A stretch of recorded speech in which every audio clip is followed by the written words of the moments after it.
सोलापूरमधल्या अंजनगाव खेलोबा इथल्या छत्रपती शिवाजी महाराजांच्या पुतळ्याचं अखेर सुरक्षितपणे स्थलांतर करण्यात आलंय।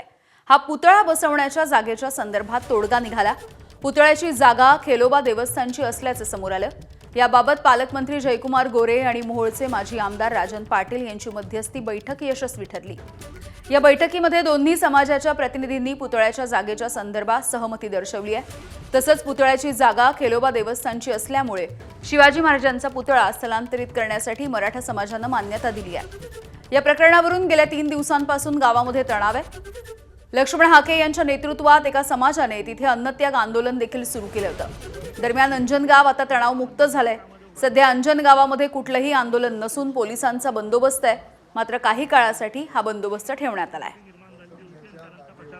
पालकमंत्री जयकुमार गोरे असतील, माजी आमदार राजन पाटील यांच्या उपस्थितीमध्ये बैठक सर्व पोलीस प्रशासन असेल आणि समाजातील दोन्ही बाजूनी त्या ठिकाणी शेवटपर्यंत समन्वय राहावा म्हणून जी भूमिका घेतली त्यामध्ये दोन्ही लोकांचं त्या ठिकाणी आभार मानतो। यामध्ये दोन्ही बाजूनं त्या ठिकाणी एकमत झालं होतं, परंतु यामध्ये बाहेरच्या लोकांनी येऊन त्यामध्ये डिस्टर्बन्स तयार झाल्यामुळं ह्याला वेळ लागला।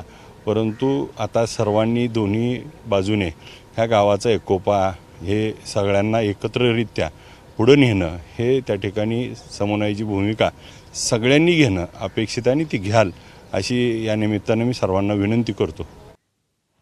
अंजनगाव खेलोबा पुतळा वादानंतर मनोज जरांगे पाटील यांनी एक महत्त्वाचं आवाहन केलंय। वाद होतील अशा जागी पुतळे उभे करू नका असंही जरांगे म्हणाले। पुतळा देतोय कोण घेतोय कोण या सगळ्याची माहिती घ्या असंही जरांगेंनी सांगितलंय। सोबतच पुतळ्यावरून वाद लावला जातोय की काय अशी शंका येत असल्याचं देखील त्यांनी म्हटलेलं आहे। वादच नाहीये, लावला जातोय का काय अशी मला शंका येते। लावला जातोय की काय, पुतळा विकणारा कोण याचा शोध घ्यायला लागणार। मला माहितच नव्हते कोण इथं काय आहेत, कोण पुतळा देतंय का कोण घेतंय का काय प्रकरण आहे। आता कोणी येणार फोटो काढणार आणि मी त्यांच्यासोबत हे म्हणणार, म्हणजे असे काहीतरी गैरसमज पसरायचे। माझं नाव वापरून विनाकारण मलाही कोणी डाग लावण्याचा प्रयत्न करू नये।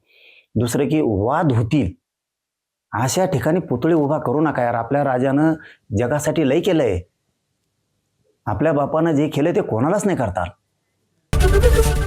एबीपी माझा, उघडा डोळे बघा नीट।